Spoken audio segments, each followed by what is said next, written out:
2023 మే నెలలో ఆనాడు కేసీఆర్ గారి నాయకత్వంలో ఒక నిర్ణయం తీసుకున్నాం. 1100 కోట్ల రూపాయలు ఖర్చు పెట్టి కొండపోచమ్మ సాగర్ నుంచి గండిపేటకు 1100 కోట్ల రూపాయలతో నీళ్లు తెచ్చే కాల్వను కూడా మరి గ్రావిటీ ద్వారా అది 620 మీటర్ల మీద ఉంది. గండిపేట కిందికి 535 మీటర్ల మీద ఉంది. అంటే దగ్గర దగ్గర 90 మీటర్లు కిందికి మంచిగా నీరు జాలువారినట్టు వస్తుంది. అది కూడా మంజూరు చేసింది కేసీఆర్ ప్రభుత్వం 1100 కోట్ల రూపాయలతో.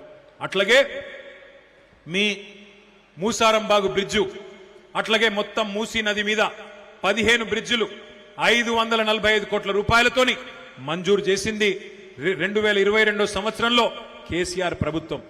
ఎస్టీపీలు కట్టింది 4000 కోట్లతో కేసీఆర్ ప్రభుత్వం.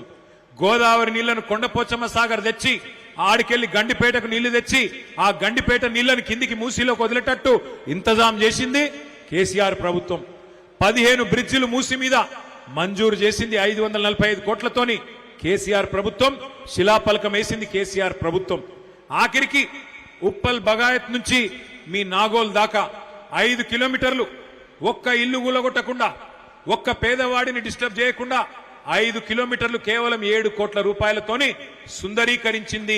వాక్వేలు అదే విధంగా ఇతరత్ర కార్యక్రమాలు చేసింది కేసీఆర్ ప్రభుత్వం.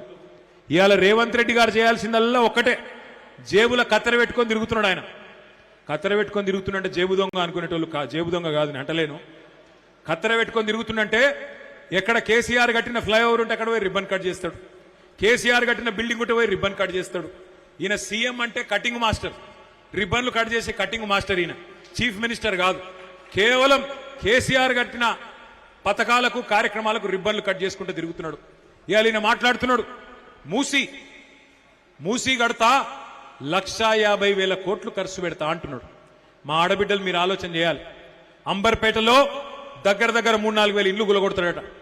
3-4 వేల ఇండ్లు గులగొట్టి అంబర్పేటలో మూసీ కడతా. నేను అడుగుతున్నా రేవంత్ రెడ్డి గారు, మొత్తం పని కేసీఆర్ గారు చేసింది కదా.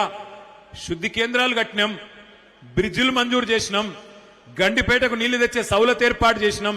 నువ్వు చేయవలసిందల్లా ఒకటే, 2 దిక్కుల మూసీకి మంచిగా బందోబస్తుగా రోడేసి అందులో ఏమన్నా చిన్న చిన్న ఆక్రమణలుంటే కేసీఆర్ గారు కట్టిన డబుల్ బెడ్రూమ్లే ఉన్నాయి, అవి వాళ్ళకి ఇచ్చి మెల్లగా వాళ్ళను బుదిరెక్కిచ్చి దగ్గరుండి జర్ర పని మంత్రుని లెక్క పనిచేస్తే 1,50,000 కోట్లు కాదు 16,000 కోట్లలో ఒడగొట్టచ్చు కథంతా. 16,000 కోట్లలో ఒడిచిపోయేదానికి 1,50,000 కోట్లు ఎందుకు ఖర్చు పెడుతున్నావా రేవంత్ రెడ్డి అంటే ఆయనకు నా మీద కోపం వస్తుంది. ఇక కోపం వస్తే ఏం మాట్లాడతాడు రేవంత్ రెడ్డి?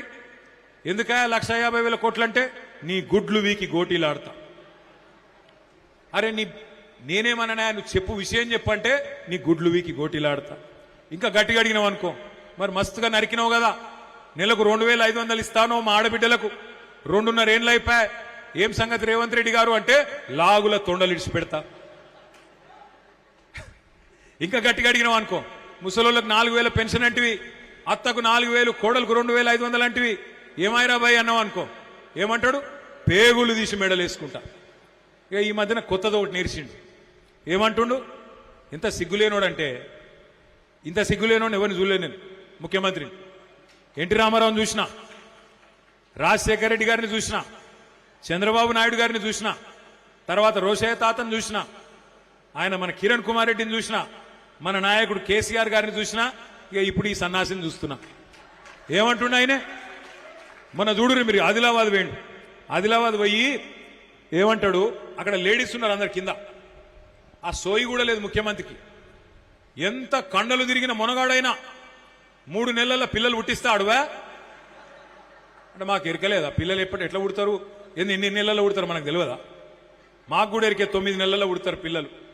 ఎంత కండలు తిరిగినోడైనా 3 నెలల పిల్లలు పుట్టిస్తాడా అని మాట్లాడుతుండే రేవంత్ రెడ్డి. నేను అడుగుతున్న రేవంత్ రెడ్డి, 3 నెలల పిల్లలు పుట్టరు మాకు ఎరికేరా భయ్, కానీ 30 నెలల పిల్లలు పుట్టకపోతే నిన్నేమనాలి మరి? నేనేం అనలే మళ్ళా సుమా. 30 నెలల్లో పుట్టిరా లేదా మరి? నువ్వు చెప్పిన పథకాలు ఒక్కడన్నా పుట్టిందా మరి? ఏమనాలి నిన్ను? నేను అనలేదురా భయ్, నువ్వు లేనిపోయి వేడ అంటే గింత చిల్లర భాష మాట్లాడచ్చా, గింత గలీజ్గా మాట్లాడచ్చా? మాకు తెలియదా? ఎన్ని కథలు పడ్డావు నువ్వు ఆ రోజు, ఎన్ని అబద్ధాలు చెప్పినావు, ఏం నరికినావు?